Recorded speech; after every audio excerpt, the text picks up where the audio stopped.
Donc, ce qui s'est passé hier, la journée, on va dire, a commencé à 15-16 heures par des explications de vote. Est-ce que tu as suivi tout ça, Cédric? Est-ce que tu étais devant LCP toute la journée? Alors j'étais devant LCP par intermittence, parce qu'il y a beaucoup de choses à faire en même temps. Mais bon, ça, effectivement, c'est le dernier épisode, ce qui s'est passé hier. Le dernier épisode d'une séquence qui, en réalité, s'est ouverte quand Macron a décidé de se dissoudre l'Assemblée. On s'en souvient, c'était au mois de juin dernier, le soir des Européennes, il dissout l'Assemblée. Après, on a eu des législatives anticipées. On se souvient que aucune majorité n'était sortie de cette Assemblée, que le Nouveau Populaire était arrivé en tête avec 193 députés, que Macron n'a pas décidé, comme c'est l'usage, d'appeler la force qui est arrivée en tête, et qu'il a, quelques semaines plus tard, nommé Michel Barnier, qui avait cette particularité d'être issu d'une formation politique, qui est arrivé 5e aux législatives. Et d'être le plus vieux, je crois, Premier ministre de la 5e, non, c'est Oui, pas c'est ça? une autre particularité, ce qui était moins impactant sur sa capacité Pas à d'agisme, faire mais quand passer même. des lois ou pas. Mais en tout cas, lui, il était issu d'un groupe qui avait que 50 députés. Donc, ils avaient constitué une coalition, oui, je ne sais pas si on peut dire si on appelait, ce qu'on appelait, hein, depuis hier, on peut parler au passé, le bloc central qui comptait autour de 210 députés, donc pas la majorité absolue à l'Assemblée pour faire voter des lois, puisque la majorité absolue était à 289 députés. Donc on savait depuis le début que ça allait être très compliqué pour Michel Barnier de faire passer les lois. Et le choix qui a été fait, donc de Macron de nommer Michel Barnier, sous-entendait qu'il allait falloir négocier plutôt vers la droite, plutôt vers l'extrême droite, pour faire passer ce budget. Donc c'était déjà un choix très contestable de la part de Macron au départ, c'était de se mettre entre les mains du Rassemblement national depuis le début pour faire voter le budget, puisque c'est ça la grosse question, c'était quand même le vote du budget. Et donc sont suivis des mois, des semaines et des mois de discussions, de négociations, notamment avec le RN, et avec une dernière semaine de je te lâche ça, je te censurerai peut-être, je te censurerai pas. Peut-être juste pour parler très concret aux gens, le budget, c'est pas juste un truc un peu lointain, on parle de grandes finances qui finalement n'impactent pas vraiment le quotidien des gens, c'est vraiment la manière dont va fonctionner l'État et la manière dont l'État va dépenser ses moyens pour tous les services publics, enfin pour tout en fait. Donc c'est vraiment quelque chose qui impacte tout le monde sur tous les secteurs de la vie. Oui, c'est extrêmement concret, puisque là, en plus, Michel Barnier a proposé un budget avec 60 milliards d'économies, ce qui veut dire que, notamment, il y avait des coupes importantes dans les services publics, dans les dépenses de santé, et tout un tas de choses. Donc c'est le quotidien, effectivement. La question de rembourser ou pas les médicaments, la question d'avoir ou pas une poste à côté de chez soi, tout ça, c'est dans le budget. C'est des choses qui sont extrêmement... Le niveau des impôts, qui c'est qui va payer? C'était une des grosses questions qui a émaillé le débat budgétaire, c'est qui c'est qui va payer pour le trou? Est-ce qu'on va chercher l'argent chez les plus riches et les grandes entreprises, comme le proposait la gauche, et qu'a réussi à le faire voter la gauche, d'ailleurs, à l'Assemblée avant le vote final qu'ils ont perdu, ou est-ce qu'au contraire, on va chercher dans les dépenses et donc tailler dans les services publics, etc. Et il s'agissait aussi de continuer ou de remettre en cause la politique de Macron, qui lui avait fait le choix depuis 2017 d'épargner les plus riches, d'épargner les grandes entreprises, pour que ça ruisselle sur nous tous. Mais La fameuse théorie du ruissellement qu'on attend on toujours. encore le ruissellement. Donc là, c'était un peu stop ou encore sur cette politique-là. Donc effectivement, le budget, c'est quelque chose d'extrêmement concret et qui impacte nos vies. Ouais. Et tu le disais, donc, il prévoyait 60 milliards d'économies. Finalement, tu l'as pas encore dit, mais c'était un budget, enfin une politique austéritaire, comme ça faisait assez longtemps qu'on n'en avait pas vu. Ah bah même pas, hein. Ce 60 milliards, c'est du jamais vu. C'était même une sorte de volontarisme de la part de Michel Barnier, puisque on pouvait très bien, même les injonctions européennes étaient plutôt sur un niveau de 40 milliards. Lui, il faisait le choix de faire 60 milliards d'économies et d'aller chercher très peu de recettes nouvelles. Quelques recettes nouvelles et quelques hausses d'impôts, ce qui faisait hurler et les macronistes et le Rassemblement national qui ne veut pas augmenter les impôts, ce qui a montré un petit peu aussi leur facette libérale qu'ils essaient de cacher depuis un bon moment.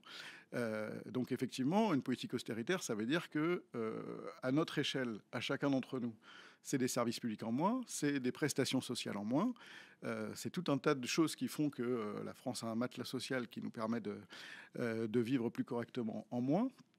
Et puis, il y a aussi un débat économique plus macro, c'est-à-dire que les politiques d'austérité, en général, ça te bride la croissance, ça bride le fait qu'on puisse produire des richesses. Donc même du point de vue économique, c'est extrêmement contestable, puisque les collectivités, par exemple, qui devaient beaucoup morfler dans le budget Barnier, ont vraiment cette double casquette d'être sur le quotidien de chacun d'entre nous, et à la fois elles participent énormément du développement économique parce qu'elles font des investissements, puisqu'une collectivité ne peut pas être en déficit.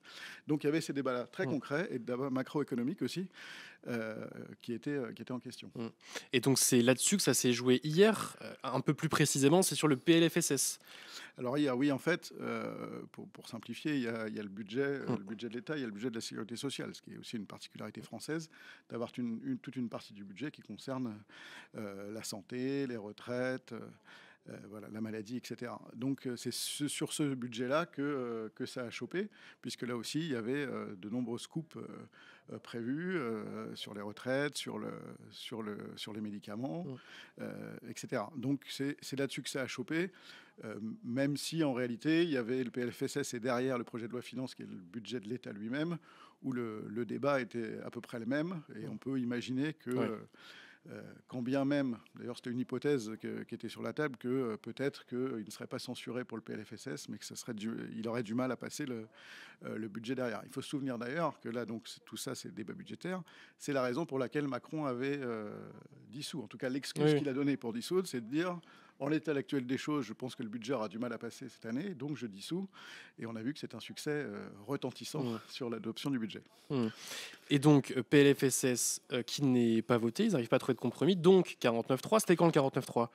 C'était quand c'était lundi. C'était lundi. Parce qu'en fait, le dernier épisode, comme je le disais au début, Barnier, la composition de sa non-majorité, mais de sa majorité relative, faisait qu'il devait discuter avec le Rassemblement national. Et le Rassemblement national, toute la semaine dernière, a fait un peu monter les enchères pour savoir s'ils allaient censurer ou pas censurer. La gauche avait dit que depuis le début, il n'accepterait pas ce budget austéritaire, donc en cas de 49.3, il censurait le gouvernement. Le RN, lui, avait laissé planer le doute en disant on fait monter les enchères, etc. Il leur a lâché un certain nombre de choses, il a envoyé des signes d'ailleurs sur l'électricité ou le déremboursement des médicaments, qui étaient des mesures proposées par la gauche initialement, mais que le RN avait mis ça en façade pour tenter de faire croire qu'ils étaient au service des Français. Il leur a lâché des choses là-dessus. Il leur a lâché des choses aussi, alors promis des choses sur l'AME, promis des choses... L'aide médicale d'État, qui a fait beaucoup de bruit pendant la loi immigration au printemps dernier. C'était en janvier dernier. En janvier, l'AME, c'est un espèce de totem pour l'extrême droite. Oui. Il faut savoir que ça représente, les plus hautes estimations, c'est 1 milliard. 1 milliard, c'est non seulement dédié donc aux personnes étrangères, c'est 1 milliard. Le budget de la sécurité sociale, c'est entre 350 et 400 milliards. Oui. Donc ça paraît beaucoup, mais finalement c'est assez peu dans l'enveloppe globale. C'est assez peu et ça pose plein de questions. En tout cas, c'est un des totems de l'extrême droite. Et Michel Barnier avait dit dans une interview au Figaro la semaine dernière, il a redit ce qu'il avait déjà dit d'ailleurs, qu'il projetait de réformer l'AME, etc. Parce que supprimer l'AME, ça pose plein de problèmes sanitaires. Petit rappel, donc aide médicale d'État, c'est pour permettre aux étrangers, aux non-citoyens français, de bénéficier des services de santé en France sans devoir payer et sans être citoyen. Tout à fait. Mais ça n'empêche pas qu'il y a un certain nombre de gens qui cotisent. Oui, bien sûr. Etc. Et ils n'ont pas des droits supplémentaires aux droits français. Non, tout à fait. Comme on l'entend souvent. Donc voilà, Michel Barnier avait donné un certain nombre de signes au Rassemblement national qui a quand même décidé, in fine, de le censurer, puisque ils lisent beaucoup les sondages et que leurs électeurs étaient plutôt enclins à censurer Michel Barnier. Mais ils étaient dans une sorte de contradiction quand même, parce que le Rassemblement national, qui aujourd'hui a un socle plutôt populaire et contestataire, essaie de draguer la droite plus modérée pour essayer de devenir à terme le grand parti de droite. Et ça, la droite plus modérée, elle n'aime pas trop la censure. Donc ils étaient un peu dans un entre-deux. On ne savait pas de quel côté la pièce allait tomber. Aujourd'hui, ils ont fait le choix très clairement de censurer le gouvernement pour pas sans doute être assimilés à la politique qui était menée par Barnier. Mais ça leur pose quand même quelques contradictions. Ouais. Je suis en train de voir le chat. N'hésitez pas à nous dire sur le son. J'ai essayé de monter un peu le son de Cédric. Je pense que c'est le son de Cédric qui était un peu faible. Donc n'hésitez pas à nous dire si c'est un peu mieux. Voilà. Que je parle plus près du micro aussi. Peut-être, mais j'étais aussi un petit peu monté. J'ai un peu monté le gain, donc ça devrait aller mieux. On en était où? Oui, donc, motion de censure hier. 49.3. Donc, 49.3, 49.3. on utilise le 49.3 quand on n'a pas de majorité Ouais. pour faire passer le budget. Donc, Michel Barnier a constaté qu'il n'avait pas de majorité, donc il a décidé d'activer le 49.3. En cas d'activation du 49.3, le gouvernement engage sa responsabilité. C'est-à-dire que soit l'Assemblée vote la censure, ne vote pas la censure, pardon, on va commencer par là, ne vote pas la censure, auquel cas le budget donc là, de la sécurité sociale est jugé adopté, donc il passe, soit l'Assemblée vote la censure, et la loi est retoquée, et le gouvernement, le chef du gouvernement, doit présenter sa démission au président de la République. C'est ce qu'a fait Michel Barnier ce matin. Et d'ailleurs, c'est comme ça que commencent toutes les allocutions quand les premiers ministres ou les premières ministres annoncent qu'ils vont déclencher le 49.3, c'est au nom de la Constitution, au nom de l'article 49 alinéa 3, j'engage ma responsabilité. Et à chaque fois, ça commence comme ça, parce que c'est bien le cœur même du problème, c'est qu'ils engagent leur responsabilité. En gros, ils disent, bah voilà, vous voulez pas que ça passe, et bah si vous voulez vraiment pas, moi je m'engage, et si vous me censurez, je me barre. Donc c'est vraiment, ils se mettent eux en danger, entre guillemets. Oui, alors d'habitude, ils se mettent moins en danger parce qu'il y avait... Oui. Il n'y avait pas assez de monde pour voter la censure. Là, effectivement, pour la première fois, on ne l'a pas encore dit, mais ça a été beaucoup dit ces derniers temps, mais c'est la première fois depuis 1962 qu'un gouvernement est censuré. Le précédent, c'était donc Georges Pompidou, à l'époque où le général de Gaulle voulait imposer l'élection du président au suffrage universel, que le Parlement n'était pas d'accord avec ça et qu'ils avaient censuré le gouvernement. Donc c'était un peu une autre procédure. Là, c'est le Parlement qui avait décidé spontanément de déposer une motion de censure. Là, c'était donc en réaction, c'était une procédure légale par l'activation du 49.3. Et on a vu Michel Barnier qui est venu à la télé lundi soir pour dire qu'il fallait, mardi soir, pour essayer de dramatiser la situation et de dissuader... d'appeler à la responsabilité de chacun et de chacune des députés. Dissuader les uns les autres de voter cette censure. D'ailleurs, j'imagine que toutes les rédactions c'est pareil, mais on se demandait vraiment ce qu'il allait raconter à 20h. On s'est même dit, est-ce qu'il va démissionner lui-même? Qu'est-ce qu'il va bien pouvoir raconter? Bon, au final, on a été très déçus, puisque finalement, il n'y avait rien. Mais ça aurait pu être déjà une étape importante, ce mardi 20h là. Ouais, alors il y a eu quelques rumeurs pendant l'après-midi, comme quoi Michel Barnier voulait annoncer sa démission, mais qu'il aurait été retenu par le fait qu'à ce moment-là, que ce jour-là, à l'époque, c'est pas si loin, que ce jour-là, le président était à l'étranger. Et un Premier ministre qui démissionne le jour où le président est pas là, institutionnellement, ça pose des problèmes. Donc il aurait été dissuadé de faire ça et de jouer son va-tout. On nous promettait une carte dans la Manche, etc. Et bon, c'était un peu un pétard mouillé, puisque la carte dans la Manche, c'était en fait la motion de censure de la gauche qui était pas très qui était très critique de l'extrême droite, et donc son argument c'était de dire à l'extrême droite, vous n'allez quand même pas voter avec la motion de censure avec des gens qui vous insultent. Bon, c'est tout ce qui lui restait dans sa manche, c'est-à-dire pas grand-chose, et donc ça a fait pchit, et effectivement cette intervention n'a pas servi à grand-chose. Preuve en est, la censure a été votée. Voilà, motion de censure votée hier vers 20h, 21h. On avait peur que ce soit très tard, puisque les votes, les explications de vote, tout ça a commencé très en retard. On avait peur que ce soit à 22h, 22h30, ce qui aurait pu mettre en péril le bouclage du journal, et donc le journal que vous avez reçu ce matin pour celles et ceux qui sont abonnés. Ça aurait été compliqué de le boucler. Finalement, à 20h30, je crois que la décision le résultat du vote est tombé. 331 votes, il me semble, de tête, pour la censure. Et donc, Michel Barnier a démissionné ce matin, a déposé en tout cas sa démission au président à 10h ce matin. Donc ça y est, c'est fait. Ciao Michel Barnier et son gouvernement. Est-ce que c'est une bonne nouvelle? C'est une bonne nouvelle pour l'extrême droite. C'est, je pense, eux les plus grands vainqueurs de cette séquence. Plus ou moins, parce que c'est une bonne nouvelle. La bonne nouvelle, c'est que le gouvernement, c'est que le budget d'austérité, là, ne passera pas. Donc ça c'est une bonne nouvelle. Et c'était ça le fond de l'affaire. Bien sûr. Hein. C'était pas le gouvernement pour le gouvernement. Si Michel Barnier avait proposé autre chose comme budget, il serait peut-être encore là ce matin. C'est pas le cas. Donc ça, évidemment, ce budget-là, c'est une bonne nouvelle. Mais alors, est-ce que c'est le Rassemblement national qui sort vainqueur de la séquence? Il a été mis au centre du jeu. C'est un des choix contestable de Macron, je disais, de le mettre au centre du jeu. Donc oui, il a été... un choix qu'il fait depuis plusieurs années maintenant, c'est pas une première, de l'ériger en son adversaire principal pour...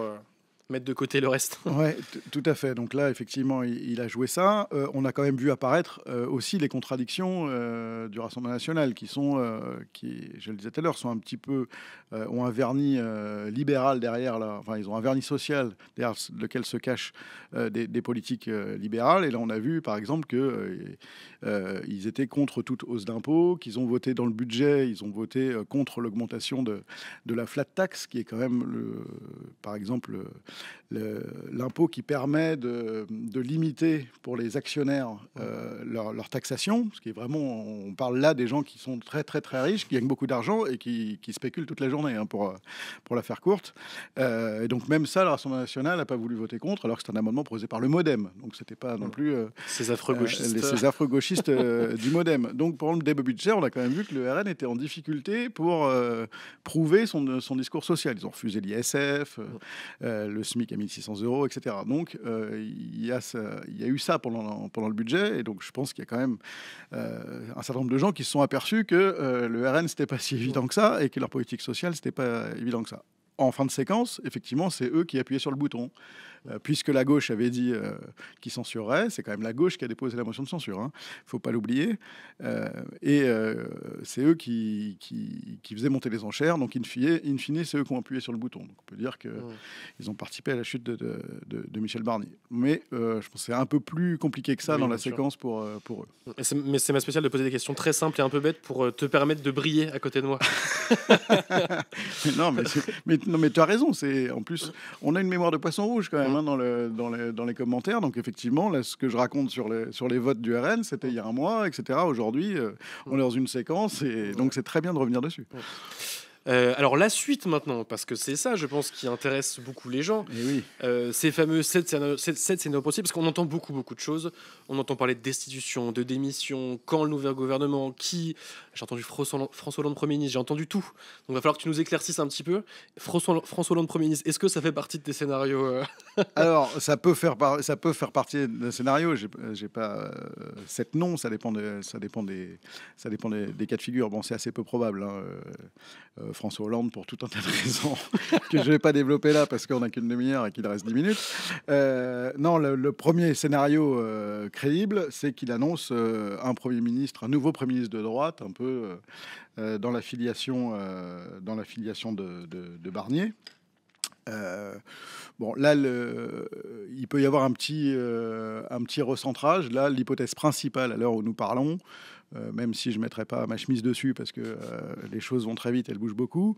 Ta chemise est très belle aussi, ce serait dommage. Merci Théo. C'est l'hypothèse François Bayrou, qui a déjeuné avec Macron ce midi, ce qui renforce les rumeurs, et qui pourrait être LR compatible, Bloc central compatible, voire même aller chercher un petit bout du PS, un petit bout de la gauche. Donc il pourrait y avoir cette hypothèse-là.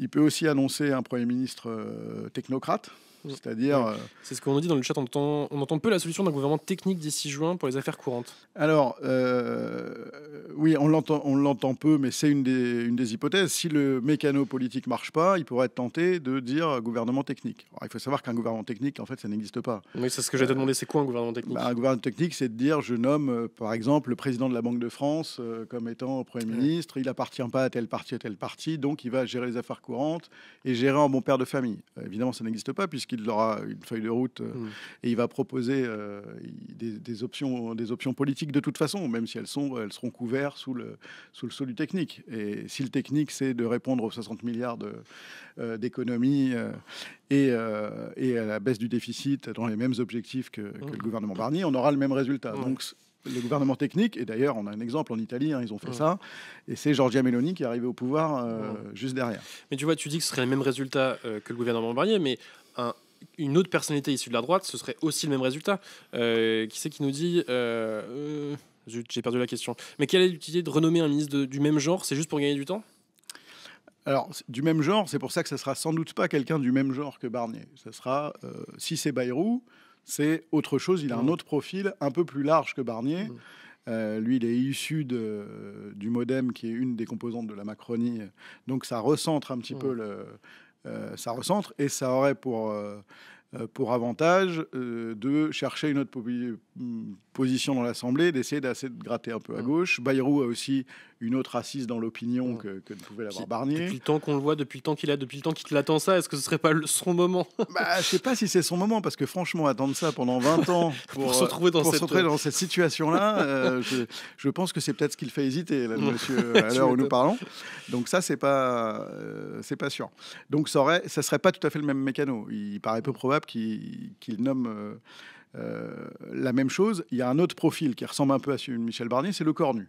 Le Cornu, autre possibilité. Ministre des Armées. Oui, tout à fait, qui lui est un proche de Macron, qui vient de LR et qui, lui, est plutôt en cours avec le RN. Donc c'est vrai que ça serait du Barnier plus, puisque on a appris via Libération notamment il y a quelques semaines que le Cornu faisait des dîners discrets avec Marine Le Pen avant l'été. Donc c'est quelqu'un qui parle avec l'extrême droite. Donc ça serait la même chose que Barnier, mais en essayant de réussir ce coup-ci à se mettre d'accord avec l'extrême droite. Donc ça serait la fuite en avant. Et est-ce que dans ce genre de profil, Retailleau, on entend aussi un peu parler de Retailleau, parce que lui, pour le coup, il est... négocier avec le RN, il sait faire. Oui, alors Retailleau, ça serait l'autre scénario de fuite en avant, puisque lui, c'est le ministre qui donne le plus de gages au RN sur les questions. Actuel ministre de l'Intérieur, qui a beaucoup pesé notamment pendant la loi immigration. Oui, il était le président de LR au Sénat à l'époque, et le Sénat a durci la loi immigration qui était déjà pas piqué des hannetons, qui sortait de l'Assemblée. Donc lui, il a le profil dur avec l'immigration, dur sur la sécurité, etc. Les choses qui plaisent assez au Rassemblement national.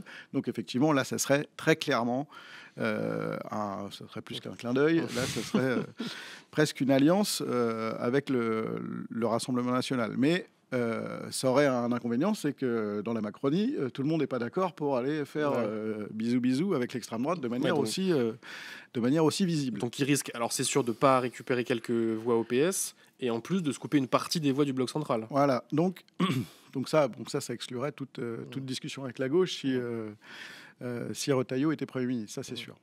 Merci beaucoup. J'ai pas vu ton nom, Vlados, qui a pris un abonnement Prime. Merci de donner un petit peu de sous à l'UMA. C'est très gentil. Merci Vlados.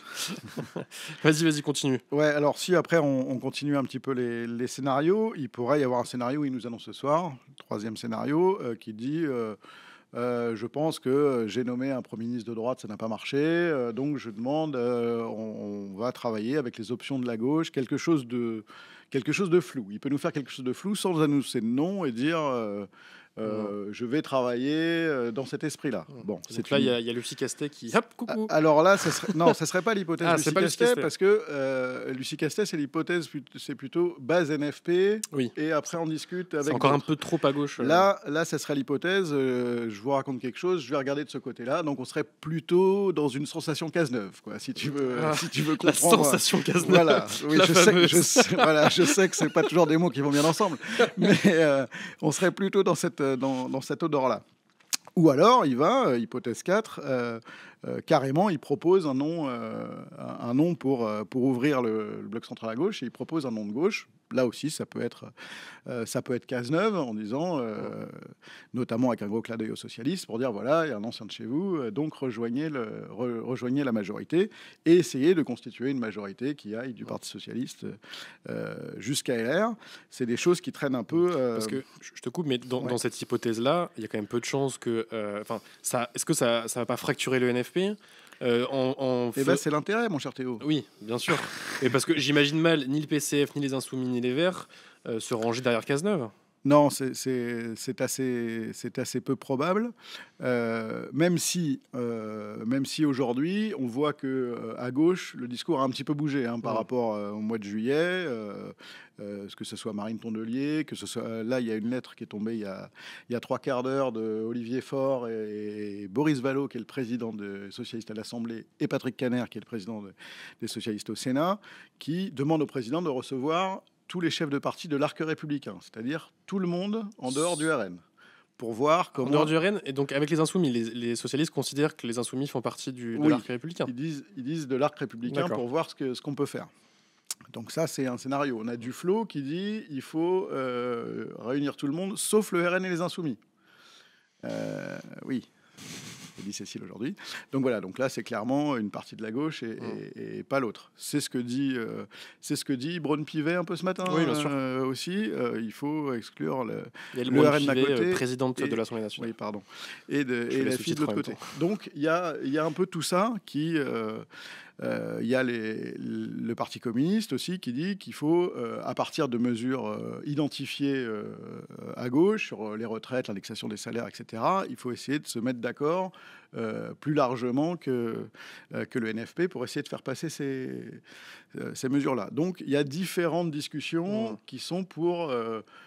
élargir, soit avoir comme base le NFP et l'élargir. Et si on se place du point de vue du président de la République, c'est lui qui va parler ce soir, c'est partir du Banque centrale et voir comment est-ce qu'il pourrait élargir à gauche. C'est une hypothèse.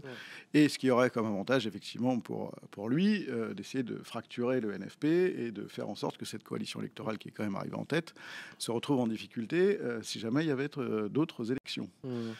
Il y a aussi quelques petites arrière-pensées.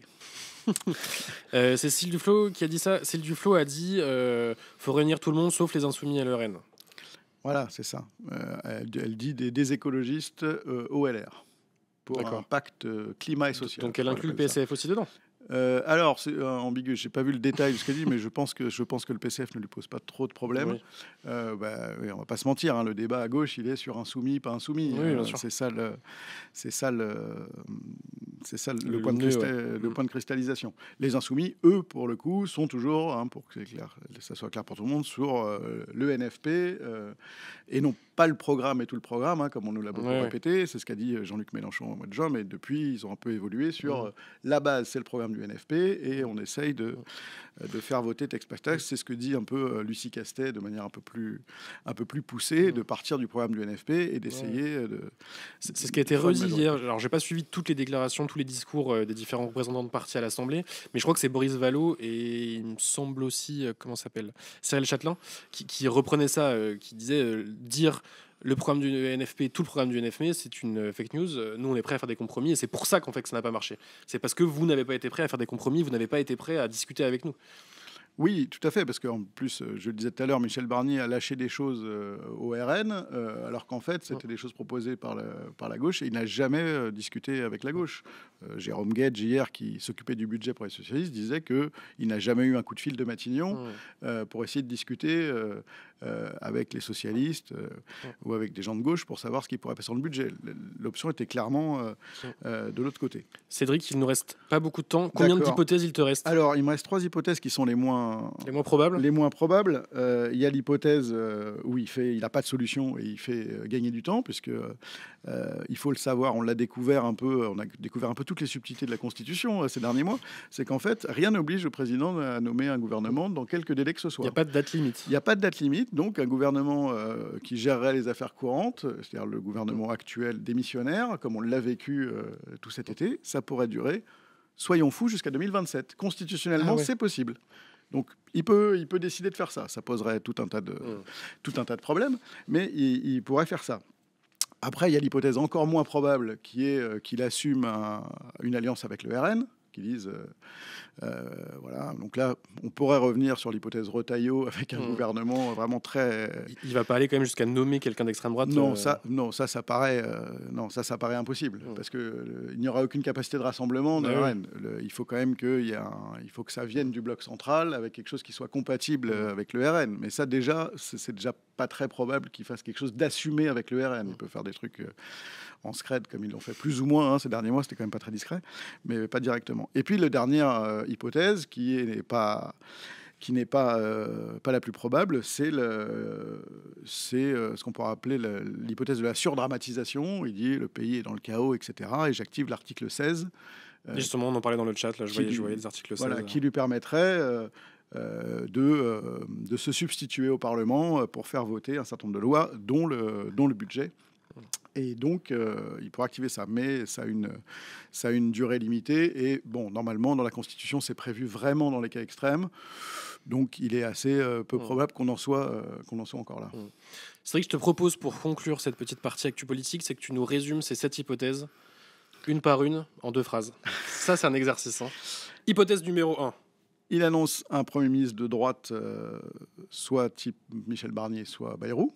pour élargir sa majorité un peu à gauche. Soit il annonce un Premier ministre techno. Hypothèse 2. Hypothèse 2. Hypothèse 3, il ouvre à gauche, il dit j'ai pas encore le nom, mais c'est vers là qu'on va chercher. Hypothèse 4, il a un Premier ministre de gauche à proposer. Il propose un Premier ministre de gauche ou identifié comme étant de gauche. C'est Bernard Cazeneuve, pour essayer d'aller racler des voix à gauche. Hypothèse 5, il ne sait pas du tout ce qu'il va faire et donc il gagne du temps et un gouvernement gère les affaires courantes.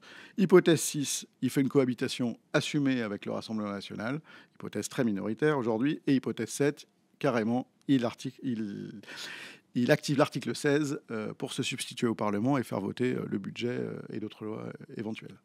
Et ben voilà, c'était facile finalement. Bah ouais. Merci beaucoup Cédric. En tout cas, moi, ça m'a beaucoup éclairé. J'espère que ça a aussi éclairé le chat. En tout cas, je vois que ça vous a fait réagir. Vous suivez vous aussi toute l'actualité politique. Donc continuez de la suivre avec nous. N'hésitez pas à aller lire tous les articles et tous les contenus que produit l'Humanité. Je vous assure que depuis hier, enfin en fait depuis tout le temps, mais franchement hier et aujourd'hui, ce sont des journées assez chargées, notamment pour le service politique, qui sont en train d'essayer de décrypter tout ce qui est en train de se passer, d'argumenter toutes les hypothèses que vient d'énumérer Cédric. Donc je vous invite vraiment à aller lire tout ce qu'on est en train d'écrire et ce qui va être écrit dans la journée. Ça permettra un petit peu de mieux comprendre cette période qu'on vit qui est pas facile. Et je vois, merci beaucoup Mathilde de mettre le lien du direct si vous voulez suivre minute par minute tout ce qu'il se passe, toutes les réactions des uns des autres. N'hésitez pas à aller suivre ce direct. Merci beaucoup Cédric.